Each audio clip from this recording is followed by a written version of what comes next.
guys, welcome to Dance Pooja Arsi channel. இப்போ நம்ம என்ன பண்ணிட்டுருக்கோன்னா சாப்பிட்டுட்ருக்கோம். இப்போ இன்றைக்கி என்ன சாப்பாடுனா பிரியாணி. இன்றைக்கி என்ன சாப்பாடுனா பிரியாணி. எங்கள் அக்காவை காட்டுறேன் இருங்க.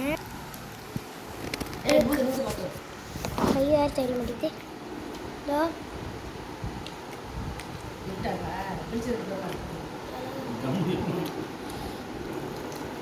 எங்கள் அம்மா, எங்கள் அப்பா, எங்கள் அம்மா எல்லாம் பிரியாணி சாப்பிட்டுருக்கோம்.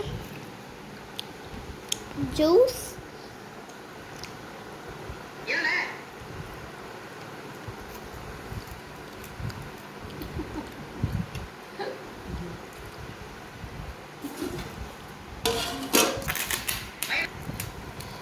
இப்போ நம்ம சாப்பிட்டு வீடியோ போடலாம். பாய்.